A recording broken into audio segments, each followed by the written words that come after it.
certainly Congress is engaged in evaluating some of the unexpected consequences of artificial intelligence. Are there any unexpected consequences that we should be on the lookout for using AI in our areas of research?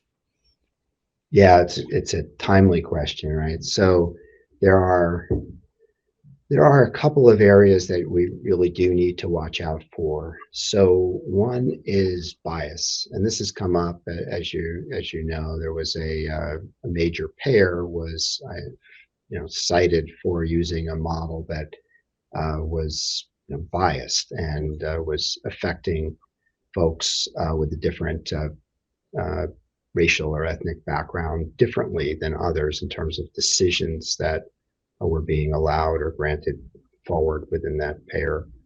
And that's raised a lot of concerns about the AI models themselves. And I would say that AI models will echo the data from which they're constructed. There's no question about it. So if the data are biased, you're going to see biases in the AI models. And the way around that is to have as broad a data set as possible. It's why we've created a data set with 300 million people in the US and check rigorously that it's representative in as many dimensions as we can so that we can try to avoid some of that bias, which definitely will occur. The second thing is, we hear a lot about, this Chat GPT, and now we're starting to see Chat GPT run amok in certain encounters. And the lesson there is that you can't just use one modeling approach to get to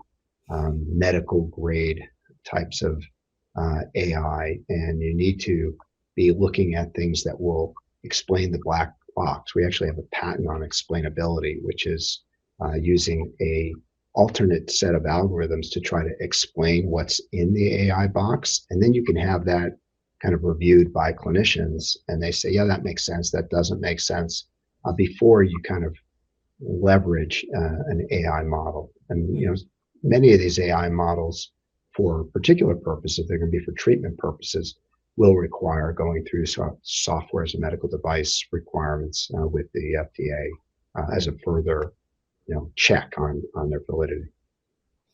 So explainability, that's an interesting term. I assume that's like a subset of validity in a way, or a slightly different take on validity.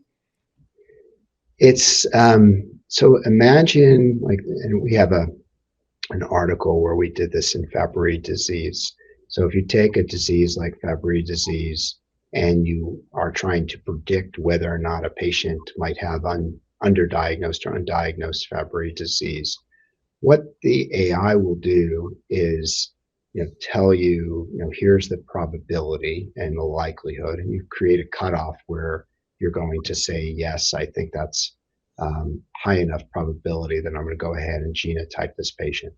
What explainability will do is it will take the signals that the AI is seeing and present those signals in a way that can be consumed by a clinician. So you'll see a signal, a high density or a deeper color on a chart of certain neurologic symptoms or gastroenterology symptoms or other factors that you can then dig into and say, is what it's telling me as from a signaling perspective consistent with what my medical knowledge or what the literature says? And so it's a different dimension in terms of trying to understand what the data and the model derived from the data is telling us.